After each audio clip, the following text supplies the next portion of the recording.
성경 마태복음 28장 16절에서 20절까지입니다.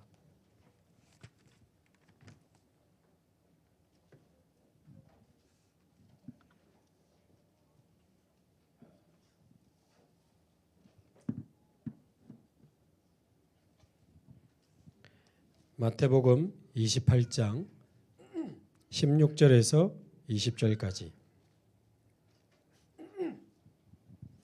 우리 함께 한 목소리로 봉독하겠습니다. 11 제자가 갈릴리에 가서 예수께서 지시하신 산에 이르러 예수를 배웠고 경배하나 아직도 의심하는 사람들이 있더라. 예수께서 나와 말씀하여 이르시되 하늘과 땅의 모든 권세를 내게 주셨으니 그러므로 너희는 가서 모든 민족을 제자로 삼아 아버지와 아들과 성령의 이름으로 세례를 베풀고 내가 너희에게 분부한 모든 것을 가르쳐 지키게 하라. 볼지어다 내가 세상 끝날까지 너희와 항상 함께 있으리라 하시니라. 아멘.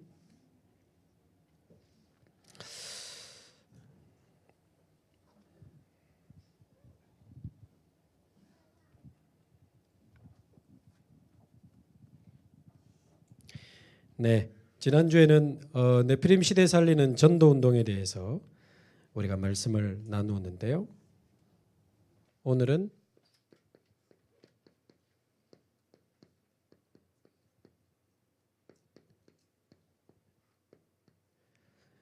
네피림 시대 살리는 이제 실제적인 예수님이 직접 주신 방법을 우리가 확인하고 붙잡아야 되겠습니다. 오늘 읽은 이 마태복음 28장 16절에 20절의 그 방법이면 네피림 시대 살리고 남습니다. 10번 살리고 남습니다. 네피림 시대 살리는 예수님이 직접 주신 방법을 오늘 확실하게 붙잡아야 돼요. 기도해 주셔서 어제 오늘 인도 RTS 이제 그 메시지를 10강을 녹화를 했습니다.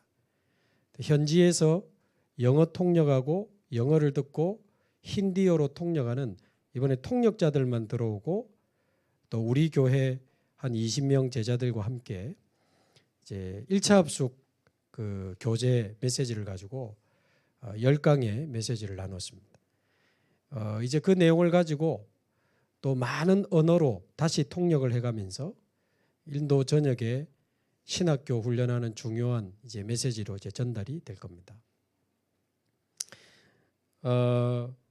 그러면서 제가 이번에 인도에 좀 집중하고 기도하면서 237개 나라 살리는 열쇠는 미국이지만 5천 종족 살리는 최고의 보아밭은 인도다.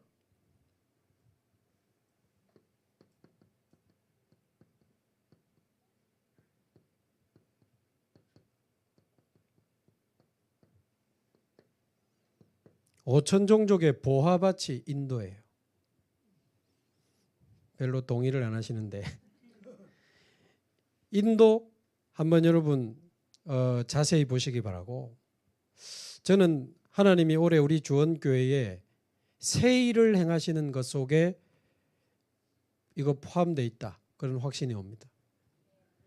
인도라는 나라 역사를 좀 대충 이래 봐도 인도라는 나라 자체가 많은 나라들이 침략을 했고 수많은 종족들이 인도에 와서 지금 살고 있는 겁니다. 그래서 아마 3,000개 넘는 종족이 지금 인도에 살고 있다고 그래요.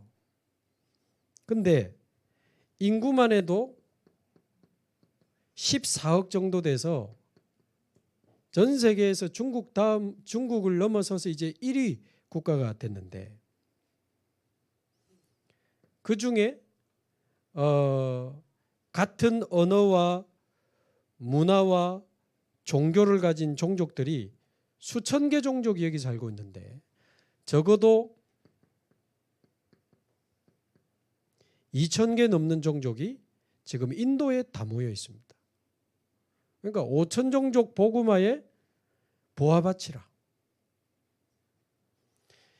여기에 뭐 수천 개 종족이 와서 살다 보니까 그래도 말이 통해야 되니까 공식 언어가 22개입니다. 우리나라는 한국어 하나잖아요. 근데 공식적으로 국가에서 인정해 준 언어가 22개고 자기들끼리 쓰는 언어 보면 3,000개가 넘는 언어를 쓰고 있는 나라예요.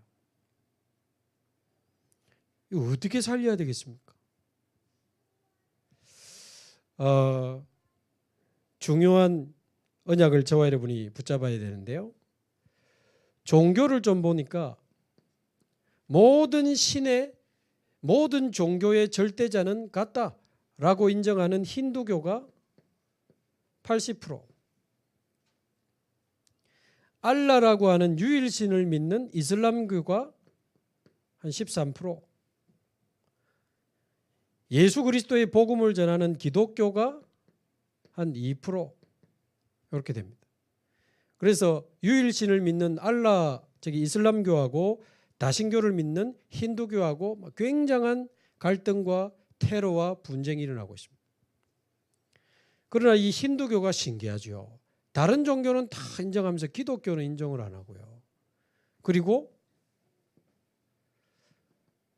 선교 금지법을 국가에서 만들어 놨습니다. 공식적으로 전도하면 안 돼요, 이 나라는. 그래서 목사 이래가지고 인도 들어가면 다 잡힙니다.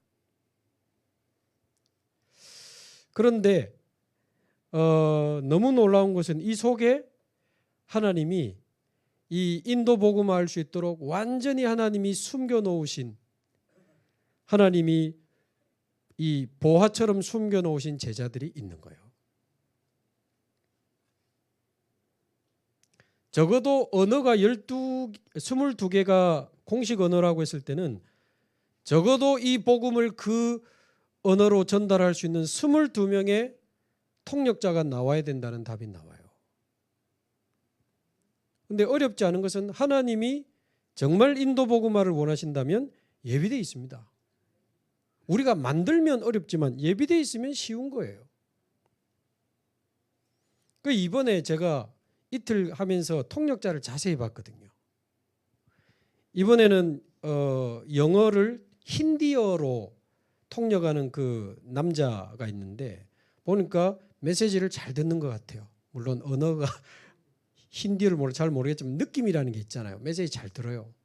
그리고 복음을 정확하게 전달하려고 애를 쓰는 것 같더라고. 지금 이번에 오신 우리 그 인도 사회 가는 여자 목사님이 인도 전 지역을 다니면서 한 7년 정도 사역을 하셨더라고. 그러면서 이 통역자가 와이프도 이 통역자예요. 근데 각각 현장에서 찾은 제자라. 근데 그 제자를 데리고 전도학교 하다가 자기들끼리 역사를 나가지고 결혼했어. 이 목사님이 쟤 둘이 결혼하면 좋겠다 싶었는데 자기들끼리 결혼한다 하더래요. 뭐 소름이 돋더래요. 완전 둘 다 사명자래요. 7년 동안 많은 일이 있었는데 이 친구들은 이 복음이 맞고 이 전도운동이 맞다고 이제 우리 쪽을 선택하고 지금 5년째 계속 이 복음과 전도운동에 참여하고 있는 제자들이에요. 젊은 친구들인데 보니까 이 남자는 그 인도 안에 있는 일반 신학교를 다니면서 졸업하고 그 신학교에 강의도 했던, 교수도 했던 아주 괜찮은 분인 것 같아요. 그래서 제 마음에 적어도 완전 복음 가진 22명의 통역자가 나와야 되는데 이 통역자를 하나님 붙여주신 이유가 있지 않겠나. 보니까 중간에 막 아멘 아멘 하면서 통역을 해요. 근데 오늘 내가 12가지 문제에서 우리를 하나님이 건지셨다는 것은 기적입니다. 통역자 아멘? 내가 그래 물어봤거든. 그러니까 아멘 아멘 아멘 아멘 삼창을 하시더라고. 그래서 이 여자 목사님이 인도 전역을 다니면서 이런 찾아놓은 제자들 중에 5년 동안 그래도 검증되고 이렇게 어려움을 통과한 제자들이라면 이 선교사님 하시는데 우리가 좀 힘을 모아야 되겠다. 제가 계속 기도하면서 그래서 올해 4월 달에 우리 본부에서 하는 세계 선교사 대회 있잖아요. 그때 그 통역자 부부를 선교대에 초청하면 어떻겠나. 보니까 뭐 비행기 한 9시간 걸리는데 항공료도 물어보는 건 뭐 한 80만 원에서 100만 원밖에 안 돼요. 200만 원이면 두 사람 초청할 수 있어. 그래서 세계 선교대에 참여하고 우리 주원교회 와가지고 같이 예배도 드리고 현장도 가보고 캠프도 하고 팀 사역도 하고 훈련시켜가지고 우리 입장에서는 진짜 이 사람들이 순수하게 오직 복음 운동할 사람이 맞는가, 정말 복음 운동을 끝까지 할 사람이 맞는가 보는 거죠. 그래서 필요하다면 하나님이 어떻게 하실지 모르지만 그분들이 될 수도 있고 또 다른 분이 될 수도 있겠지만 인도 살릴 수 있는 젊은 이제 이런 중요한 인재들을 불러가지고 전도 훈련도 시키고 한국어도 가르쳐가지고 한국어 바로 통역할 수 있도록 그 할 수 있으면 우리 덕평에 RTS 졸업시켜가지고 다시 그 나라에 이제 목회자로 선교사로 파송하는 겁니다.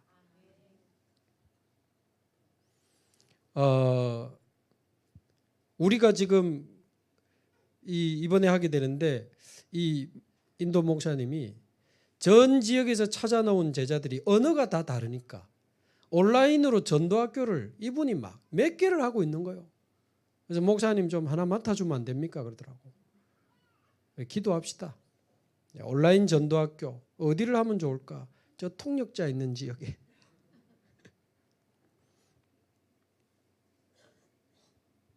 네, 적어놨는데 어디 갔노?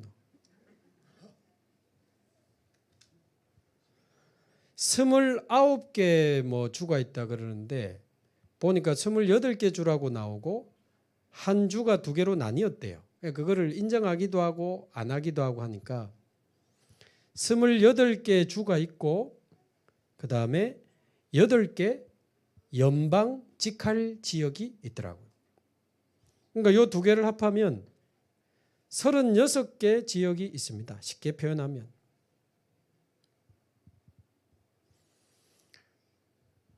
그래서 이 36개 지역에 오직 그리스도의 유일성에 인생의 해답을 얻은 제자들을 찾아내면 돼요.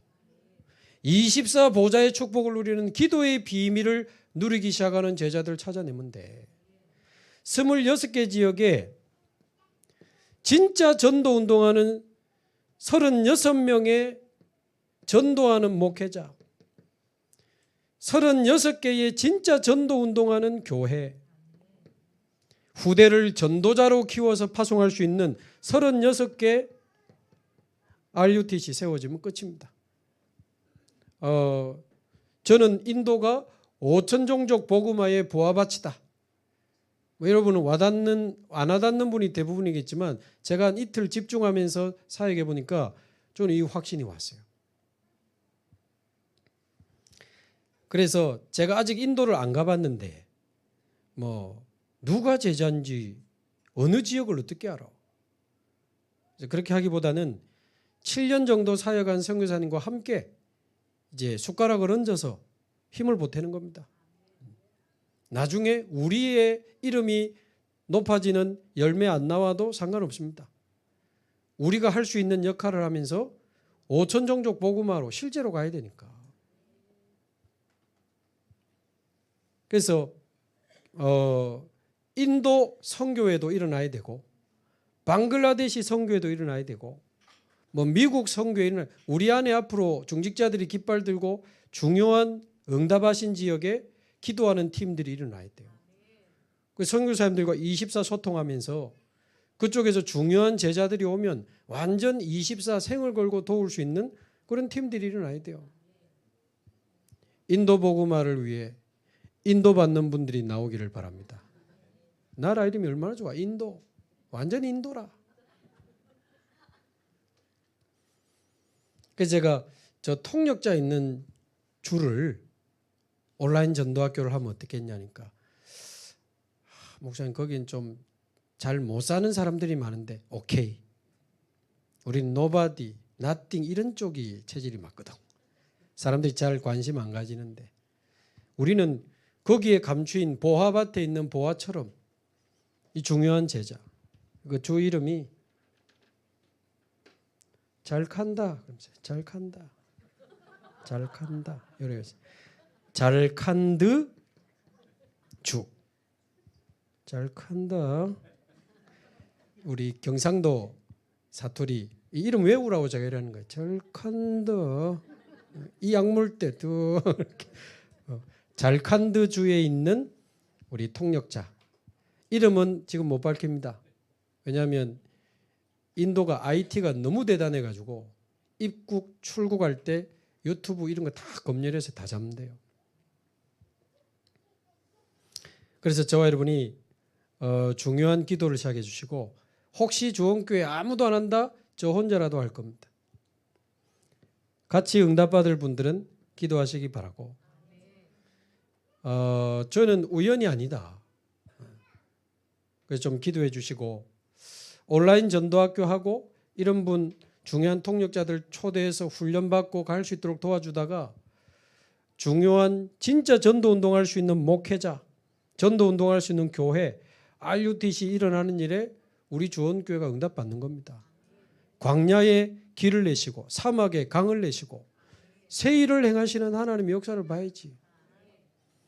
사실은 제가 작년 말부터 우리 교회가 완전히 올인할 수 있는 나라를 하나님 보여주십시오.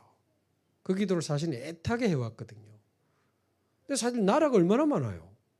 사실 오라는 데도 많지만 뭔가 확신이 안 오는 거예요. 근데 지금 방글라데시도 열리고 인도도 열리고 하나님 앞으로 어떻게 인도하실지 인도하실지 모릅니다. 좀 기도하시고 완전 인도 네피림 나라입니다. 네피림 국가예요. 이번에 열강을 가지고 어쩌면서 할 이야기 다 했습니다. 마음껏 이야기했습니다. 그 언약 잡고 응답받는 제자들이 일어난다면 이제 중요한 응답이 시작되겠죠. 자, 계속해서 지금 우리 네피림 시대 이야기하고 있는데 그러려면 네피림 시대가 뭔지 우리 중직자들과 성도들이 좀 제대로 이해하고 여기에 정말 마음을 담아야 됩니다. 뭐 네피림 시대라니까 뭐라노? 이렇게 되면 안 되고 모든 중직자와 성도들이 네피림 시대의 언약을 우리가 마음에 딱 담아야 되는데 한마디로 말하면 이 사단이 12가지 전략을 가지고 모든 사람, 모든 가정, 모든 나라를 지금 파고 들어가고 있는 겁니다.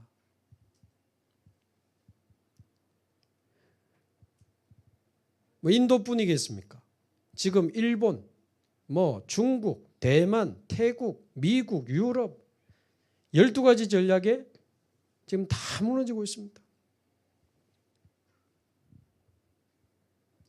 주일 예배를 일부 마치고 우리 장로님들하고 식사하는데 이제 이번 주 말고 지난주에 우리 정석원 장로님하고 대화를 하면서 목사님 나는 뭐 어떤 사람들이 뭐 하나님의 음성을 직접 들었다 하는데 나는 그런 게 이해가 안 되고 딱 예배 드리면서 말씀을 통해서 하나님 음성 듣고 이런데 하나님 음성 들었다는 사람이 이해가 안 된다는 거예요. 그리고 뭐 또 귀신이 보이고 막 귀신한테 시달리고 나 이런 게 이해가 안 된다 하시는 거예요. 한 번도 귀신을 본 적이 없다면서. 목사님은 봤습니까? 나한테 그래서 저도 본 적이 없습니다. 그럼 제가 그 말씀 드렸어요. 그게 바로 모태신앙의 축복이면서 동시에 약점이 될 수 있는 겁니다. 그러니까 우리 정수근 장님도 제가 알기는 약 3대째 기독교 집안이니까 저도 모태신앙이니까 저는 아직까지 가위 한번 눌려본 적이 없어요. 가위가 뭔지 풀이 뭔지 저는 몰라. 그러니까 그게 모태신앙의 그 많은 믿음의 이 부모들의 기도 배경 속에 와진 축복이거든. 그러나 모태신앙의 축복이면서도 이런 영적인 세계를 잘 모르다 보니까 왜 오직 복음 오직 그리스도를 저렇게 강조하는지 복음이 아니면 안 되는 이유에 대한 이런 절박한 마음들이 별로 우리에게 와닿지 않는 거예요. 그러니까 우리 모태신앙들이 좀 꾸준한 건 있지만 뜨겁지 않다고 그러잖아요. 그 두 마디를 합하면 꾸준히 안 뜨거운 거거든. 그래서 제가 장로님 보고 장로님 우리 둘이 무당촌 좀 가볼까요? 그러니까 아 됐습니다. 전 그래 무당촌도 제법 따라다니고 정신병원에도 따라다니고 귀신 들린 사람도 사역해 보면서 이쪽에 네피림 현장을 조금씩 이제 보면서 왔거든요. 근데 자칫 우리 모태신앙이나 부모님 따라 교회 다니고 그냥 집사님 되고 권사님 되고 안수집사님 되고 이런 분들이 잘 모를 수 있어요. 날 잡아가지고 무당촌을 좀 놀든지.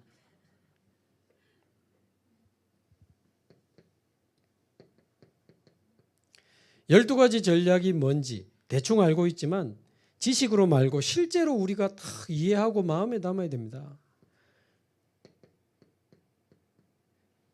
12가지 전략이라고 하면 사단의 함정 세 가지지요. 인류 초창기에 파놓은 사단의 함정에 지금도 모든 사람이 다 빠져서 살아가요. 인류 초창기에 사단이 파놓은 함정 세 가지가 창세기 3장, 6장, 11장 아닙니까? 하나님 필요 없어. 네가 하나님이 되는 거야. 네 자신을 믿어라. 너는 할 수 있는 거야. 창세기 3장 나 중심의 인생을 살아라. 이거야말로 사단이 파놓은 최고의 함정이요. 인간은 하나님의 형상대로 창조됐기 때문에 하나님 없으면 안 돼요. 그리고 인간은 절대 하나님이 될 수 없잖아요. 근데 인간이 신이 될 수 있다. 하나님 없이 네 자신을 믿고 사는 거야. 여기에 수많은 사람들이 빠져가지고 지금도 나 중심으로 살아갑니다. 내 생각대로 살아가고 내가 생각하는 방법대로 내 힘을 가지고 몸부림치면서 살아갑니다. 그러면서 6장 3절 4절에 보면 저들이 육신이 됨이라. 영적인 축복 다 놓치고 육신적인 것밖에 모르는 거예요. 하나님의 은혜 필요 없고 예배? 무슨 예배? 뭔 예배가 이래 많나? 말씀, 기도 전혀 소중하지 않다. 그러면서 오로지 먹는 거, 입는 거, 자는 거, 노는 거, 의식주밖에 모르고 쾌락밖에 모르고 돈 좋아하고 노는 거 좋아하고 저도 노는 거 좋지만 영적인 거 다 놓치고 오직 육신 중심으로 살아라. 이게 사단의 두 번째 함정이에요. 그러면서 창세기 11장에 바벨탑을 쌓아서 우리 이름을 내자 한 것처럼 어쨌든 이 세상에서 내 이름을 내고 출세하고 성공해야 돼. 나 중심, 육신 중심, 성공 중심으로 살아야 돼. 이 사단의 함정에 지금도 우리나라 모든 나라 사람들이 다 빠져 있어요. 만약에 하나님이 없고 우리가 영적 존재가 아니고 사단이 없다면 요래 살아야지. 나 중심, 육신 중심, 성공 중심. 그러나 만약에 하나님이 계신 게 맞고 우리가 영적 존재가 맞고 사단이 존재하는 게 맞다면 요래 살아가지고는 큰일 나요. 큰일 나요. 영적 문제가 드러나고 그쪽으로 사단이 공격하고 재앙이 막 터지면 못 막는 게 아니고 절대 못 막잖아요. 이번 주에 보니까 초등학교 선생님이 애를 죽였더만. 학교 어째 보낼랍니까? 부모님들. 우리 막내는 내일 졸업합니다. 이제 초등학생 없어요. 그럼 괜찮아요? 밖에 사람 못 들어가도록 정문 앞에 보안관을 세웠더니 안에 있는 선생님이 애를 죽여버리면 답이 있습니까? 이미 정신문제로 막 시달리던 분이더만. 여자 선생님인데 막 이 분노가 조절이 안 되는 거예요. 막 우울증에 분노 조절해. 그리고 학교 안에 있는 컴퓨터 박살 내기도 했고 선생님 막 팔을 꺾기도 하고 정신문제 와가지고 휴가를 냈는데 기간 지나니까 와야 되는 거예요. 같은 원인으로는 2번 연속 낼 수가 없대. 그 정신문제 있는 사람을 데려다 놓고 아무것도 못하는데 말이에요. 걔가 미운 것도 아니야. 그냥 마지막에 나가는 애 죽이고 같이 죽자 이랬더만. 수업 시간에 나가서 흉기 들고 들어오고. 그러니까 또 뭐 학교가 왜 그 교사를 관리를 못했냐, 방과 후 마치고 왜 아이들끼리 나가야 되냐. 어떤 부모는 정문 밖에서 기다리다가 이제는 학교 안에 들어가서 데리고 나와야 되겠다. 세상에 답이 없어요. 우리나라 우울증이 1200만 명. 작년 한 해 제일 많이 처방된 약이 항불안제, 구억정. 지금 분노조절 장애, 각종 알코올, 도박, 약물 중독, 자살 넘쳐나잖아요. 왜 넘쳐나는지 몰라. 나 중심, 육신 중심, 성공 중심으로 살다가 영적 문제가 막 드러나는 거예요. 그런데 이 사단이 얼마나 지독합니까? 절대 못 빠져나가도록 틀을 딱 만들어가지고 묶어버리는 거예요. 사단의 틀 세 가지. 그게 사도행전 13장, 16장, 19장인데 신기하죠. 약속이나 한 듯이 전 세계 무속인 없는 나라가 없어. 16장에 점술, 귀신 들려서 점치는 주술, 점술, 이거 미신 없는 나라가 없어.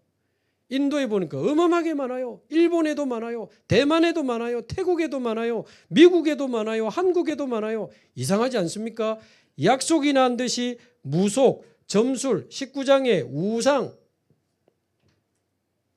정치인들이 벌벌벌 떨면서 무속인 찾아가고 산업인들이 벌벌벌 떨면서 점치러 가고 굿하고 우상 숭배하면서 막 벌벌벌 떨고 그 틀 안에 갇혀서 못 빠져나오는 거예요.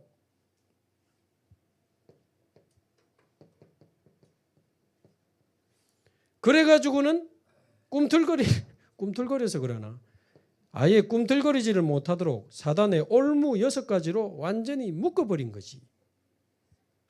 사단의 함정에 빠져서 사단의 틀에 갇혀서 사단의 올무에 묶여버린 겁니다. 못 빠져나옵니다. 절대 못 빠져나옵니다.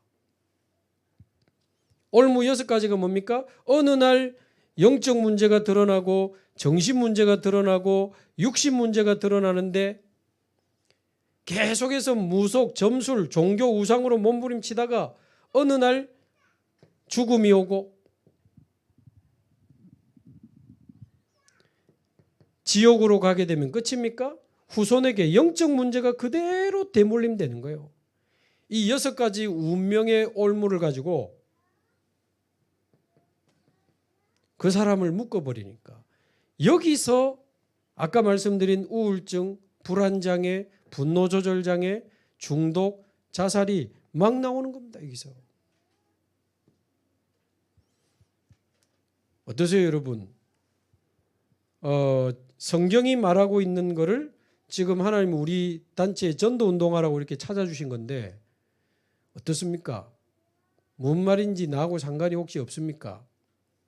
저게 정말인가? 혹시 그냥 하는 말로 혹시 들리십니까? 그러면 우리하고 전혀 상관없는 이야기요. 도대체 세상은 발전하고 계속 지금 과학도 발전하는데 도대체 왜 이렇게 정신병, 폭력, 중독, 자살이 많냐고요.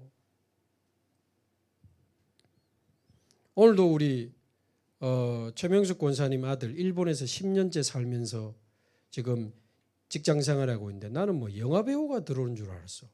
키도 크고요. 멋져요. 일단 그 인도 우리 교회 쭉 제가 오게 된 거 이야기하고 인도의 간디가 영국에 식민지 받을 때 영국에 유학 갔다가 성경을 읽고는 교회를 갔는데 교회에서 문전박대 당했다고 하잖아요. 식민지 나라 왔다고. 어쩌면 간디가 기독교인이 됐을지도 모르는 그 상황이 있었던 거예요. 근데 돌아와 가지고는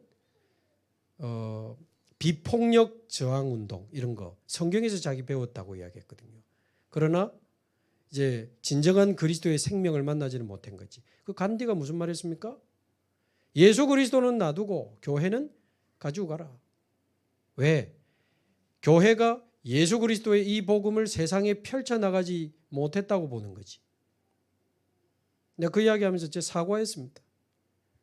저 같은 목사나 우리 한국 교회가 진정한 복음을 세상에 보여주지 못한 거 너무 미안하고 진심으로 사과한다 그랬습니다. 제가 알기로는 이 아들이 어머니 이번 이런 일 보면서 교회 나가지 마라 하고 막 그렇게 했던 아들이거든요. 그리고는 제가 요 12가지 문제 설명했어요. 너무 잘 듣는 거예요. 조금 어렵지 않나 물어보니까 조금 어렵긴 한데 너무 이해된대요. 그리고는 생각 잘해라. 이 시간에 예수님 들어가면 영혼이 안 나오시니까 예수님 영접하겠냐니까 하겠다는 거예요. 그 예수님 구주로 영접하고 눈을 떴는데 이분이 막 얼굴이 환해가지고 예수님 어디냐 자기 안에 있다면서 막 옆에서 최 권사님 울고 아들아 새신자도 잘 알아듣는다고요. 예비된 사람은 알아듣습니다. 본인도 일본에 10년 살았으니까 왜 이런 문제가 터지는지 설명을 하는데 너무 잘 알아듣는 거죠. 예비된 사람에게는 하나님이 알아듣게 하시니까.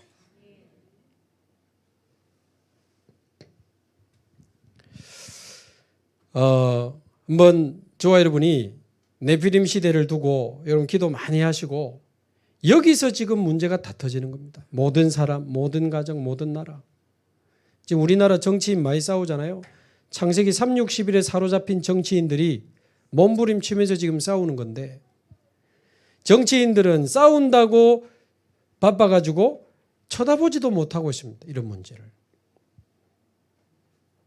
산업인들은 돈 번다고 바빠가지고 여기에 관심도 없어요. 돈만 되면 뭐든지 다 하니까. 교수님들은 훌륭한데 영적인 지식이 없어가지고 이유도 모르고 답도 모릅니다. 그래서 이제 예수님이 이 네피림 시대 살리는 방법을 주셨는데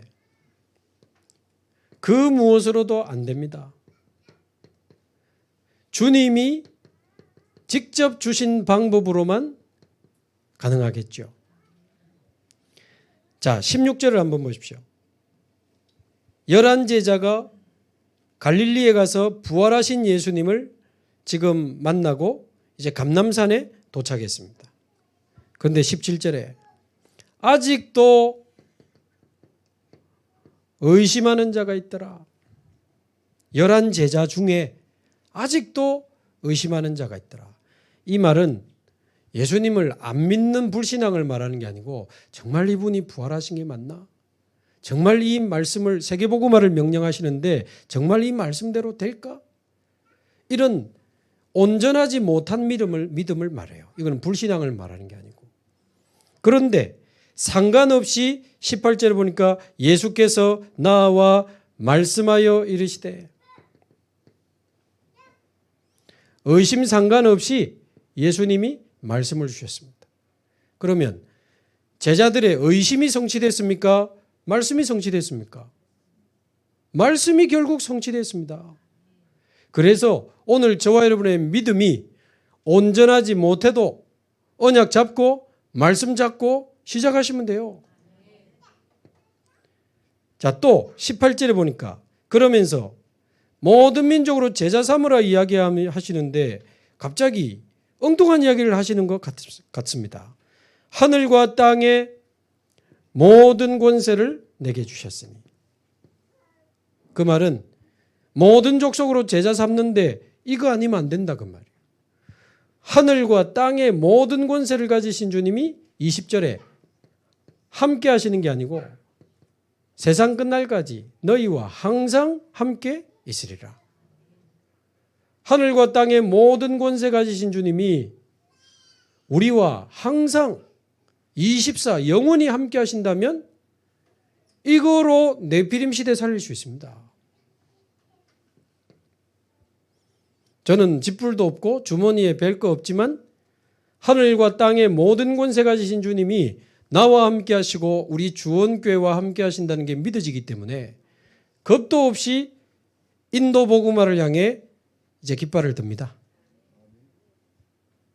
두고 봅시다. 뭐가 성취되는지, 내 수준, 내 형편이 성취되는지, 현장을 쳐다보고 하나님 주신 그 언약의 말씀을 붙잡은 그 말씀이 성취되는지 두고 보시면 알겠죠. 구경하다가 나중에 아이고야 그랬구나 그러지 마시고 지금부터 딱 언약 잡고 같이 응답받게 되기를 바랍니다. 자, 이런 영적 배경 속에 예수님이 어떤 방법을 주셨는가? 크게 5가지입니다. 첫 번째, 너희는. 두 번째, 가서. 세 번째, 모든 민족으로 제자를 삼아. 네 번째, 아버지와 아들과 성령의 이름으로 세례를 주고. 다섯 번째, 그 사람들을 가르쳐 지키게 하라. 이 5가지가 저는 네피림 시대 살릴 수 있는 방법이라고 확신합니다. 자, 그럼 첫 번째, 너희는이라는 말은 무슨 말입니까? 너희는 지금 3년 동안 예수님의 훈련을 받은 제자들을 지금 뜻하잖아요. 그래서 다른 말로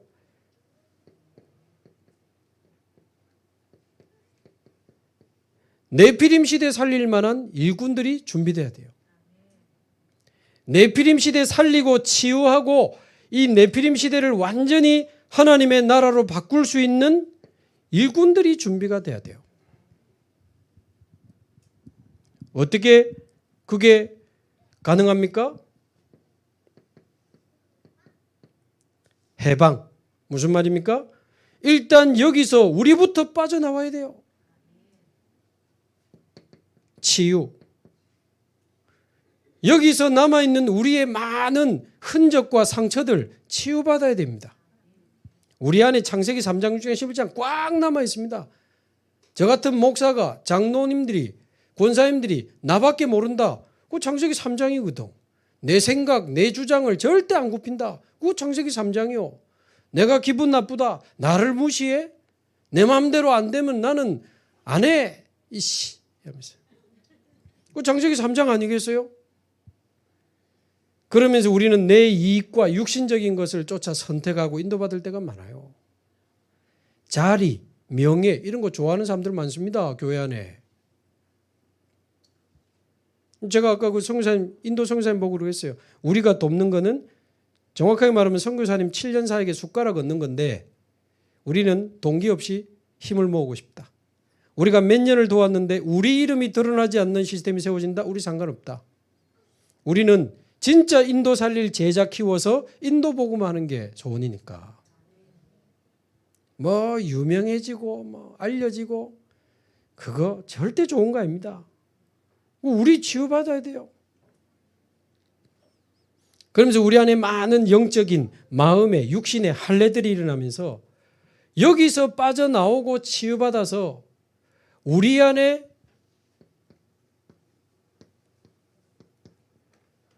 사단과 재앙과 지옥을 이기신 유일하신 길이요 유일한 진리요 유일한 생명이 되시는 이 그리스도와 성삼위 하나님의 그 절대 망대가 내 안에 세워져야 네피림 시대 살릴 수 있습니다. 영원한 그리스도의 망대 성삼위 하나님과 보좌의 축복을 누리면서 하나님의 말씀을 따라가는, 그래서 다시는 이 사단에게 내 영혼과 마음 생각을 뺏기지 않을 수 있는 절대 망대가 내 안에 딱 세워져야 네피림 시대 살릴 거 아닙니까?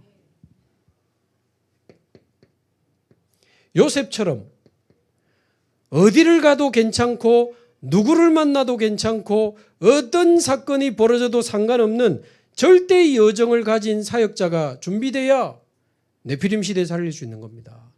결국은 어떤 사람을 제대로 키우느냐가 네피림 전쟁의 승패가 걸려 있습니다.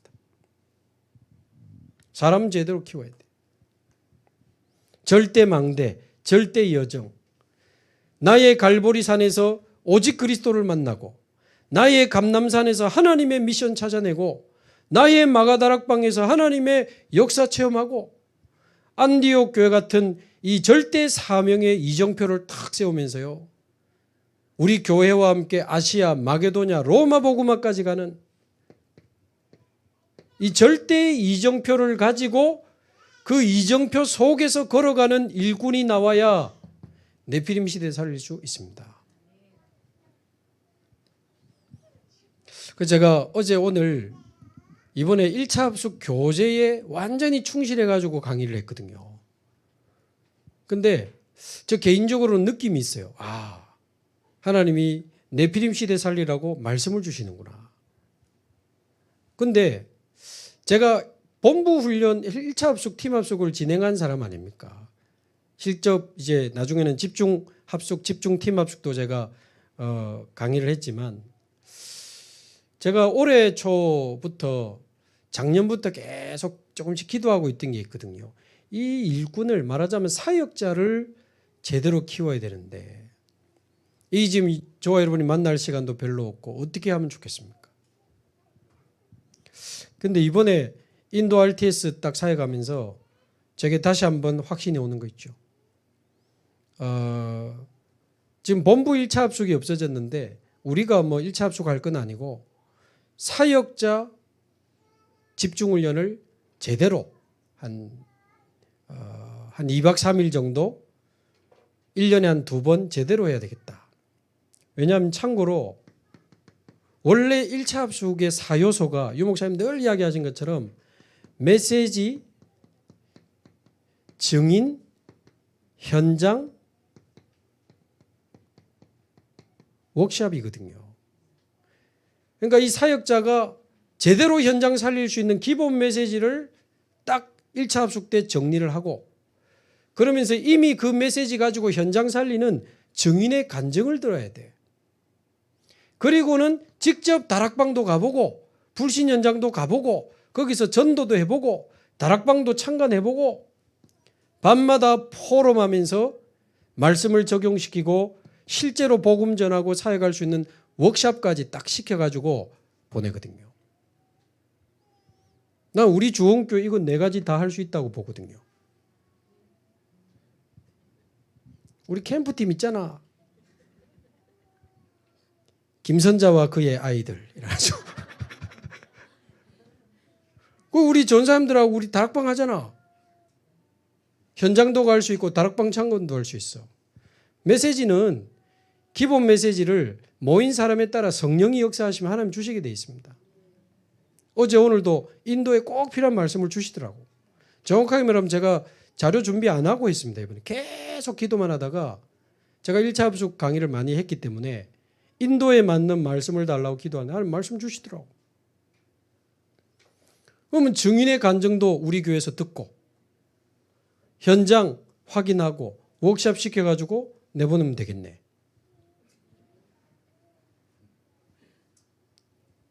왜냐하면 사역자를 키워야 돼요. 좀 불편하게 말고 뭐 좀 잠도 좀 편안하게 자고 밥도 좀 제대로 먹고 아니면 뭐 어떤 장소를 하나 빌리든지 절대 집에서 왔다 갔다 하는 건 안 돼. 제 생각엔 3박 4일 하면 좋겠는데 직장 휴가 내고 원래 1차 합숙 다 들어갔거든. 근데 기도해 주시기 바라고 6월 6일을 딱 째려보니까 금요일이 공휴일이더라고. 6월 5일 하루만 휴가 내면 5, 6, 7, 2박 3일 가능하겠네. 딱 째려봤는데 1년에 한 2번 뭐 다른 교회 우리 교회 자꾸 왔다 갔다 할 필요 없고 진짜 전도할 사람은 그런 데 와서 훈련 받고 가면 되니까. 그래서 1년에 한 2번 정도 사역자 집중 훈련을 해야 되겠다. 1차 합숙 아닙니다. 그럼 본부에서 해야 되고 사역자 집중 훈련을 제대로 해가지고 네피림 시대 살릴 수 있는 일꾼들을 제대로 키워야 됩니다. 2번째, 가서 그 말은 지역을 확보하라는 거죠. 현장을 마음에 확정하라는 겁니다. 말하자면 어디에 깃발을 꽂을지 거점을 찾아내야 될 거 아닙니까? 아니 장사를 해도 어디에 대리점을 세울지 맥도날드 다 분석해 꼽잖아요. 일꾼을 준비하고 지역을 확보하고 제자 찾으려면 거기서 본격적인 말씀 운동을 해야 되는 겁니다.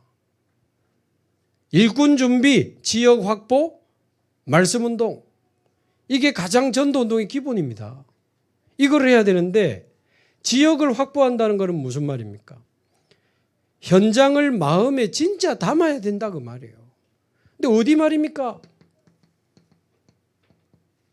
내가 처한 곳이 하나님이 내게 주신 선교지 아닙니까? 내가 사는 지역, 내가 다니는 직장 모른 척하지 마시고 제발 마음을 좀 담으세요.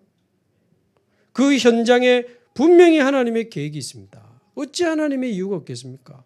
처한 곳에 마음을 담고 우리가 사는 7지역에, 여러분 어느 지역에 속해 있습니까? 마음 담아야 돼요. 작년에 7지역 헌신 예배하면서 드렸던 언약 기억하고 계십니까? 이번에 대신방하면서 오후 예배를 가지고 대신방하고 2부 예배 후에 잠시 만나고 그런 식으로 하면 좋겠다. 단 이때 특송은 안 하셔도 됩니다. 작년에 막 완전 특송 경연대회를 하더만 좀 한번 했으니까 바쁘니까 그런 거 하지 말고 그냥 모여서 늘 기도하는 분위기 속에 전도 운동해야 되니까 네피림 시대 살려야 되니까 7지역에 하나님 주시는 말씀을 기다리면서 지역을 확보해야 돼요. 그리고 세 가지 뜰을 우리가 현장에 만들어야 되는데 다민족, 병든 자, 후대를 두고 이 세 가지 뜰을 세우는 데 있어서 사모장의 눈을 가지고 찾으시면 돼요. 말하자면 어디에 다민족 황금어장이 있는가, 어디에 다민족 사각지대가 있는가, 어디에 다민족 재앙지대가 있는가 그거 찾아내면 돼요. 7지역에서 다 찾아내세요. 우리 교육자들도 찾아낼 겁니다.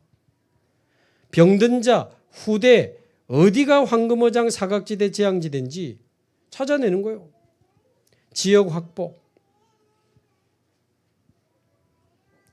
자칫하면 우리 중직자들이 실제 현장 가는 사람보다 말씀이나 현장이나 이게 지금 자칫 약간 뒤처질 수 있어요. 왜냐하면 실제 현장 가면 막 이게 보이지, 훈련 가면 막 눈 열리지. 그런데 중요한 분들이 이 흐름을 잘 따라가셔야 되니까 마음을 딱 담으셔야 됩니다. 자, 그러면서 그 지역에서 가장 먼저 뭘 찾아야 되는가? 제자부터 찾아야 됩니다. 전도부터 하는 게 아니고 제자를 찾기 위한 전도 운동을 슬슬 펼쳐나가면서 제자부터 찾아야 돼요. 말씀 운동하면서 제자부터 찾아야 되는데 제자의 특징이 있어야 되겠죠. 다른 거에 반응하면 아직 아닙니다. 기다려야 됩니다. 복음에 반응하는 사람이 제자입니다. 말씀을 사모하는 사람이 제자입니다. 오늘 그 예수 영접한 우리 최근사님 아들이 나중에 문자 왔더라고. 너무 귀한 말씀 감사드리고 한국에 올 때마다 예배드리러 오겠습니다. 말씀을 사모하는 사람은 제자 가능성이 있습니다. 그러나 제자라고 했을 때는 복음 듣고 나서 바로 그 잠시 모습을 보고 판단하는 게 아닙니다. 시간이 많이 지나봐야 돼요. 계속 말씀을 받으면서 자기 상태도 드러나고 중요한 흐름 속에 이 사람 제자구나. 절대 흔들리지 않는 제자구나. 복음에 반응하는 사람, 말씀을 사모하는 사람. 하나님이 전도자로 예비한 사람은 그 마음에 전도의 소원이 일어나게 돼 있습니다. 전도의 소원이 그 마음에 일어나는 사람. 이 제자 나올 때까지 말씀 운동을 계속하는 겁니다. 그래서 이 말씀 운동하는 곳에 진짜 전도 운동할 수 있는 제자 한 사람만 일어나면 네 번째 세례를 주라고 하신 것처럼 그때부터 생명운동이 막 본격적으로 퍼져나가는 겁니다. 우리 다락방은 왜 확산이 안 일어날까요? 제자를 찾아가는 중 그 사람이 힘을 얻고 교회 와서 예배 드려야 되니까 그거를 돕는 것도 굉장히 중요합니다. 우리는 빨리 뭘 이렇게 해서 드시려고 하는 성향이 많아. 제가 해외 만나는 몇 분도 지금 몇 달째 만나는데 전도 반응 없는 사람이 있어요. 근데 저는 상관없습니다. 계속. 근데 그 사람의 오래된 각인이 어느 날 드러나고 치유되는데 전도자로 슬슬 일어나는 분들이 있어요. 어차피 우리 성도들이면 지켜야 되고 살려야 되고 이렇게 해야 되니까 목회 차원의 다락방도 저는 몇 개 합니다. 그러나 어느 날 그 사람이 제자로 일어날 때 그 주위에 생명운동이 본격적으로 일어나게 되는 거죠. 사도행전 13장 48절 영생 주시기로 작정된 자는 다 믿더라. 생명운동이 일어나게 되고 사도행전 16장 15절 주께서 루디아의 마음을 여사 그 말을 따르게 하시니라. 예비된 영혼, 예비된 제자, 어렵지 않은 것은 예비되어 있기 때문에.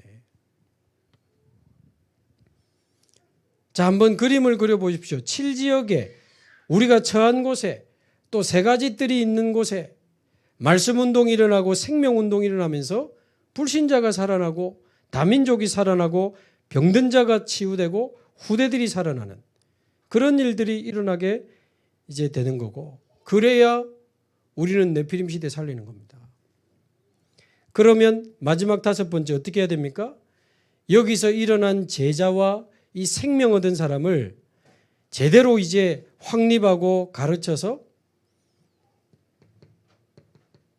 처음에 들어간 이 사역자 없어도 자기들끼리 모여서 전도 운동할 수 있는 재생산 운동이 일어나는 것까지, 말하자면 자기들끼리 전도 운동할 수 있는 자립 전도 시스템이 세워지는 겁니다.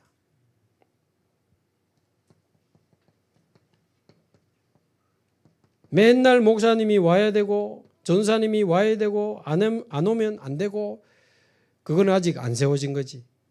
그러나 자기들끼리 모여서 기도하고 전도 운동하고 조용히 지역에 전도 운동하는 팀들이 일어나면 곳곳에 수십 군데 수백 군데 이런 다락방, 미션홈, 지교회들이 막 일어나야 되는 거죠. 세 가지 뜰 쪽이라면 좀 전문성을 띤 다민족 교회 또는 뭐 치유지교회 또는 렘넌트, 미션홈이나 RUTC 이런 운동들이 막 일어나겠죠. 그래서 이 다섯 가지 예수님이 주신 전도 방법은 늘 우리가 오랫동안 들어서 알고 있는 내용이지만 네피림 시대를 놓고 봤을 때 네피림 시대에 살리는 완벽한 방법을 하나님이 주셨어요. 정말 저와 여러분이 이제 기도하시기 바라고, 나는 지금 어디서 멈춰져 있는지, 여러분 정말 네피림 시대에 살릴 수 있는 사역자로 준비되어 있습니까? 아니라면 그쪽으로 우리가 집중해야 됩니다. 정말 내 마음에 하나님 주신 나의 선교지와 같은 하나님 주신 나의 현장이 있냐 그 말이죠.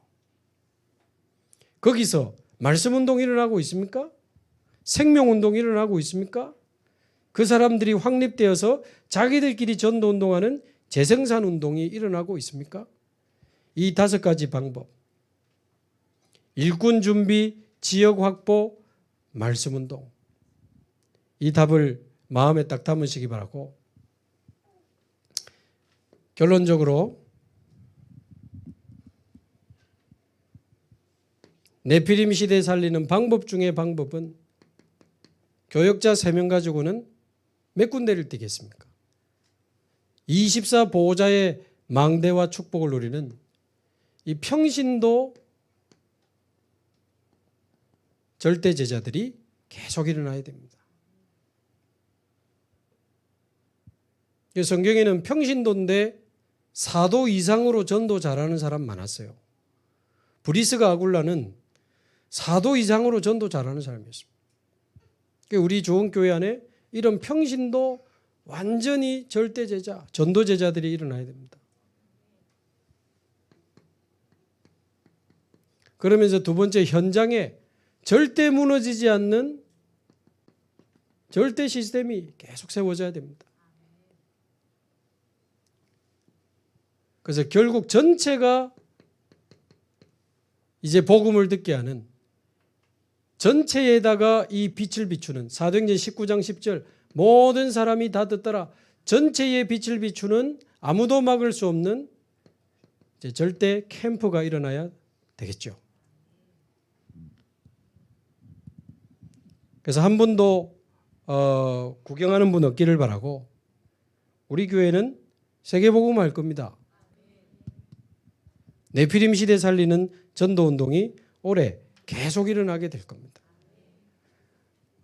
내 생각, 내 기준 내려놓으시기 바라고 하나님의 말씀 붙잡고 실제로 그 응답의 축복 속으로 들어가게 되기를 주님의 이름으로 축복합니다. 우리 같이 한번 기도하겠습니다. 오늘 말씀 붙잡고 우리 합심해서 기도해 주시기 바라고 또 인도라고 하는 나라를 두고 새 일을 행하실 하나님을 또 기대하면서 우리 합심해서 같이 한번 기도하겠습니다. 살아계신 하나님